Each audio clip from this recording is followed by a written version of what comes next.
Hello la team, nuyu naa leen yéen ñëpp encore une fois bienvenue sur C'est Delicious, surtout pour les nouveaux arrivants di leen dalal ak jàmm.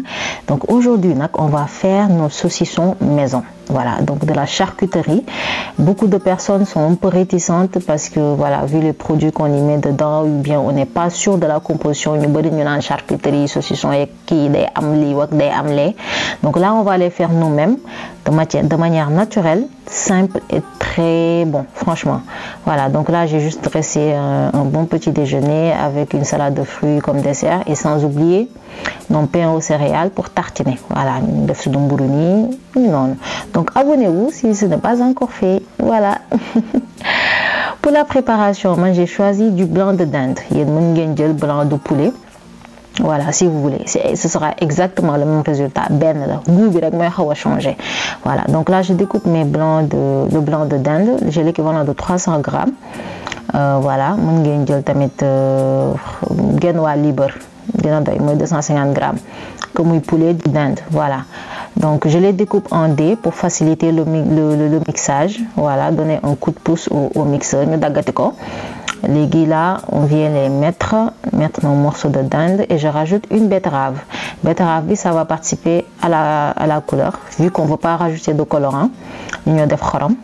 Betterave bi mooy koy jox couleur bu xaw a rose bi noonu. Pour ñu bañ a def colorant daal. Donc ñu def origan basilic, def paprika ci épices yi.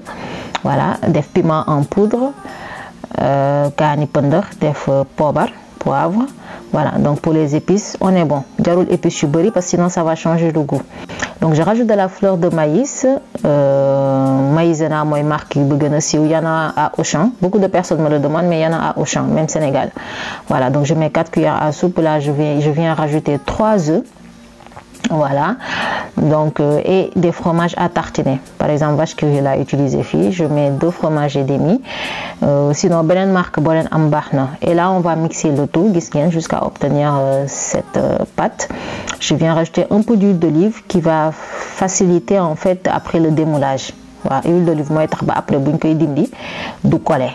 Voilà, donc là, je viens maintenant disposer le mélange et faire la mise en forme. Ñoo def ko ni ci papier film. Voilà, donc ñu ñëw ni disposer ko ci nii ba mu baax gis ngeen ni voilà, il faut quand même bien l'étaler parce que sinon ça risque de ne pas faire un joli boudin. Dañ koy étaler bu baax. Et là ñu enrouler voilà, mel ni lu koy bërëng nii gis ngeen. Léegi on va bien enrouler gis ngeen ni de la sorte mel ni lu koy bërëng et puis attacher des deux côtés. Ñu fas ñaari côté yi boo koy fas nag mel ni lu koy buuxaale en fait. Serrez un peu quand vous attachez les deux côtés. Et puis voilà, on fait de même pour les autres. Hein. En tout, j'en ai eu 3. Ma ñett laa ci am pour vous dire que c'est tellement économique. Pour juste 250 grammes de blanc de poulet ou de dinde, on peut avoir 3 boudins et donc plus de 30 tranches de saucisson. Gis ngeen mën nga ci am plus de fanweeru tranche saucisson tellement que dafa sakkan machallah. Donc gis ngeen ni on fait de la sorte et puis on a nos boudins. Moi j'en ai eu en tout 3.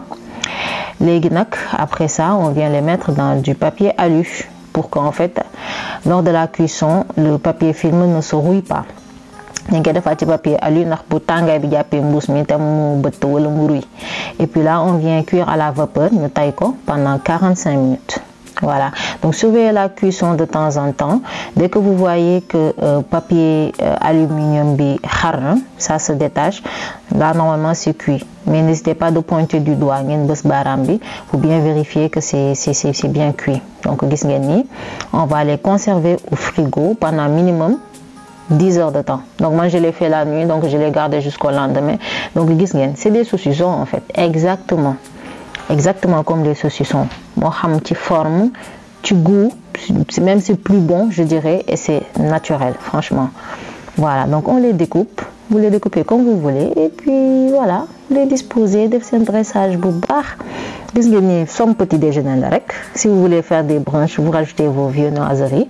Xam nga def seen ay pain au raisin, pain chocolat ñoom seen, def seen ay. Moi j'ai fait des beignets à la banane sans œufs. Franchement des beignets moelleux et vraiment délicieux. Def sama jus de fruits nii, une petite salade de fruits avec des framboises, kaki et kiwi. Voilà, découper mes pains aux céréales, daggati sa mburu nii. Maintenant, on va tartiner. Donc, je vais mettre un peu de beurre. Voilà, si vous voulez, vous en mettez pas. Tartiner comme vous voulez. Moi, je donne juste des exemples. Ça m'a combinaison d'al. Voilà, def ni avocat, def bien tranche. Ni tomate cerise. Voilà, sinon vous pouvez aussi tartiner en mettant des fromages. Là, j'ai du cheddar et un autre. Et puis voilà, n'oubliez pas de vous abonner. Je vous dis à très bientôt, Inch'Allah, sur C'est Delicious.